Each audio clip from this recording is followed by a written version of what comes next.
Videos on the internet are full of claims. This one small hack changed my life. These 3 things save me 40 hours a week. Or even worse, this one product changed everything for me. Here in the real world, there are very few things that are actually truly life-changing.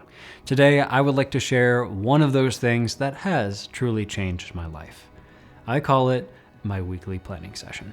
When I began this practice nearly 5 years ago, I was faced with a problem. Many problems actually, all stemming from a lack of planning, or rather a lack of following my plans. I'd make plans, grand goals for the year, and then I'd forget to check in on them. And suddenly there was no shot that I'd be able to complete a goal on time.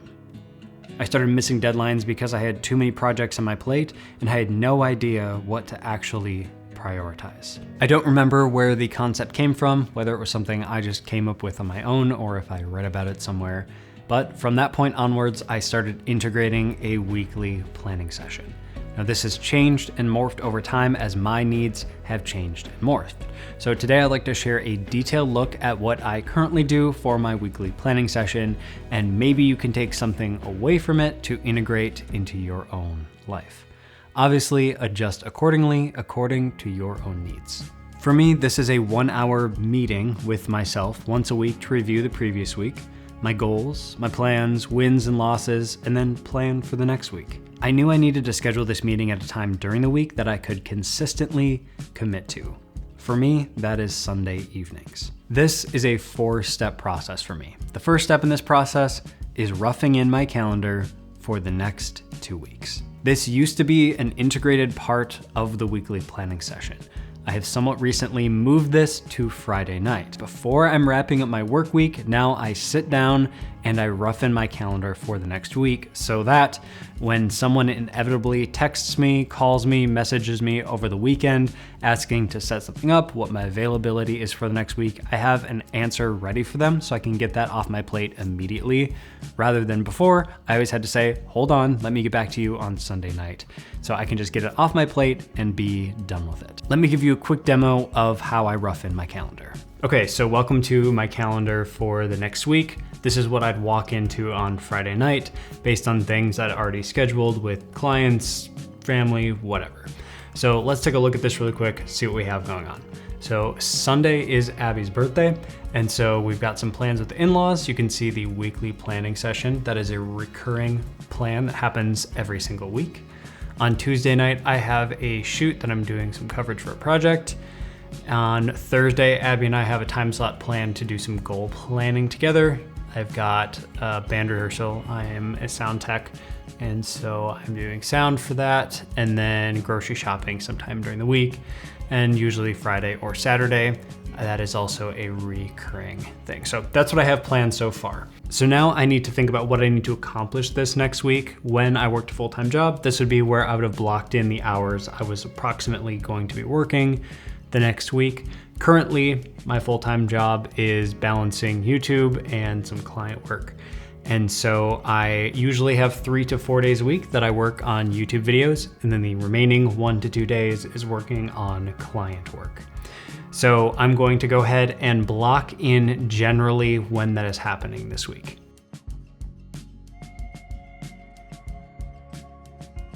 Okay, so I just blocked in work stuff for the week. That's generally what my week will look like. Now, when I go back later, I will modify this and get much more precise with it.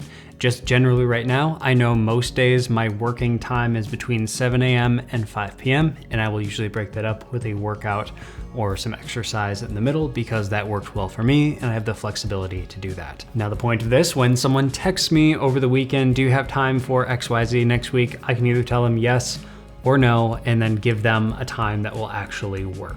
This usually takes about 5 minutes and is absolutely worth my time. So now let's move into the Sunday planning session. The first 15 minutes of this meeting goes into reviewing the previous week and my goals. I prefer to do this in a reflective way. So I make a new Google Keep note every month and I answer some prompts within that Google Keep. There's 2 elements to this reflection. There's sort of a feeling part and then a goals related part. I prefer to start with the feelings part because this often leads me into the results of the goals part. There are 5 prompts I go through in this. Number 1, how am I feeling right now?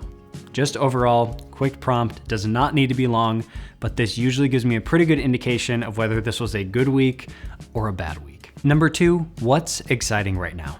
I really enjoy this prompt because it's a good indicator over time of trends of things that I'm actually interested in. I don't know about you, but sometimes I will have like a week where I'm really into pick a topic and then it just kind of goes away by the next week. And then there's other things that over a number of months either keep coming back up or are a consistent interest. So this is a good way for me to look at trends in my interests and see what I can do to either integrate that into my life or just say, oh, this is just a passing fancy, that's fine. Number 3, what's draining right now? I will give myself permission to feel bad about whatever thing is not going great right now for just a minute and kind of get that written out. Here's how it's making me feel. Here's what the thing is. I wish I didn't have to deal with this.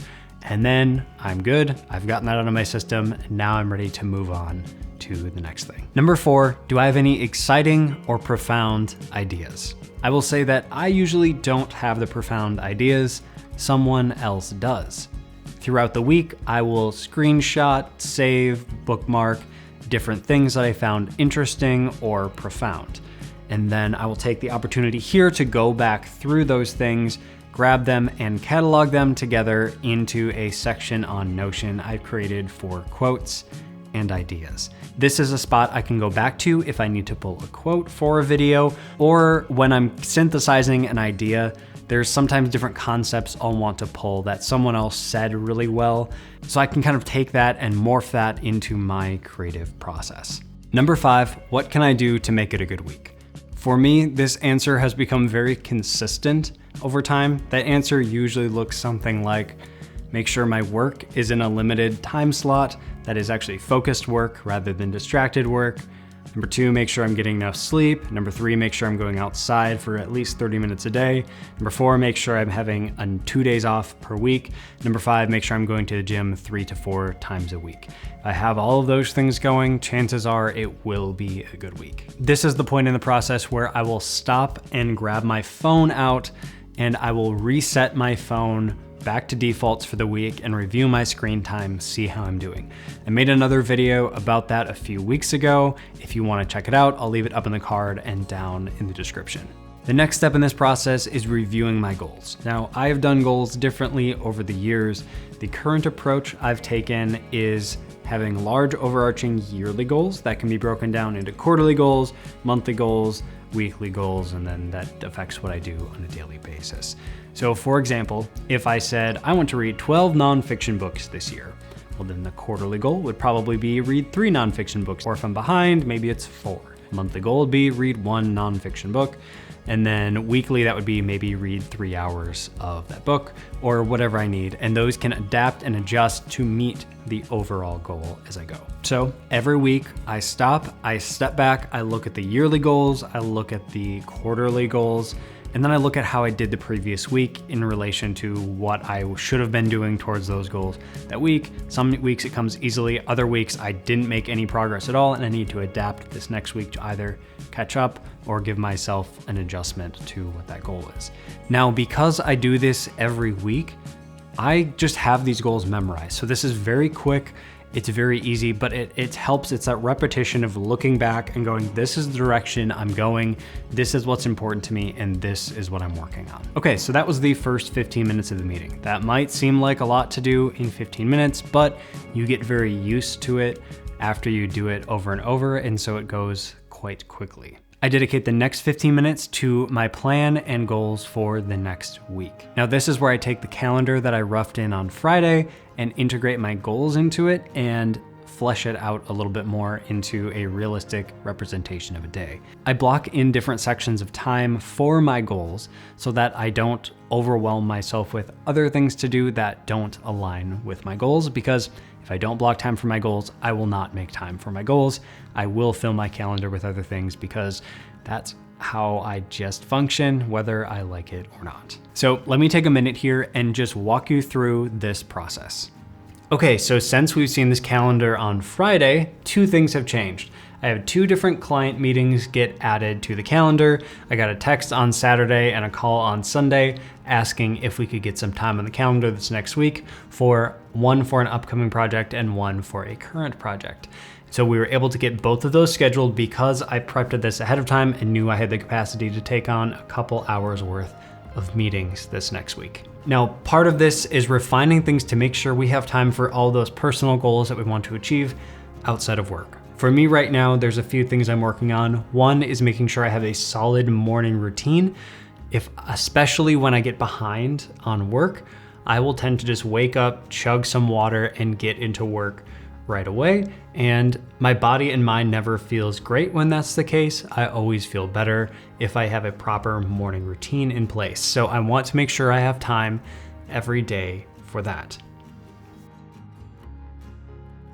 Okay, so we got those scheduled.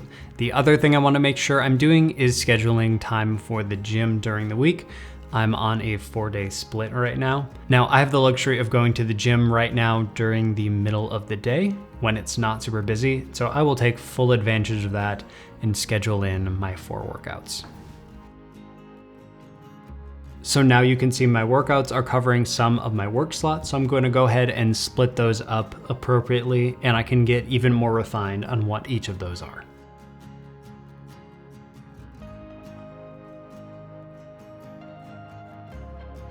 Okay, so I got that refined. Now I'd like to add a few more personal things to this calendar. So the first thing I see is I want a full off day with nothing planned on Friday. So this is an off day. I will not be working, no meetings, no nothing. And there's this grocery shopping sitting here. I don't want to do that on my day off. I'd rather do that in an evening. So I'm going to move that to Friday evening.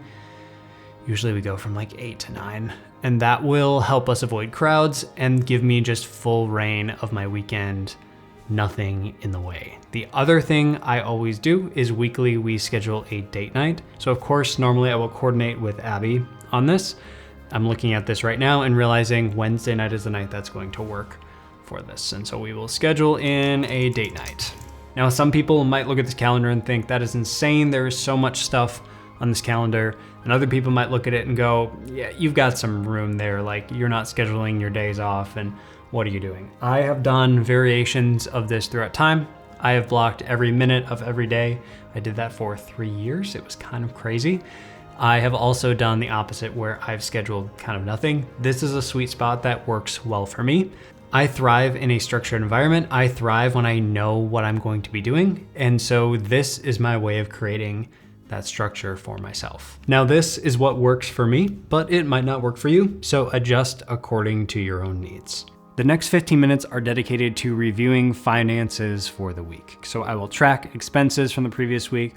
I will look at where all the accounts are at and kind of just make a plan if I need to adapt or adjust anything for the future. This keeps me locked in on where we're at financially and the goals that are related to that for the week. So that also takes about 15 minutes. I figure someone will ask, so I'll head it off at the beginning. I created a spreadsheet that I use to keep track of all our finances.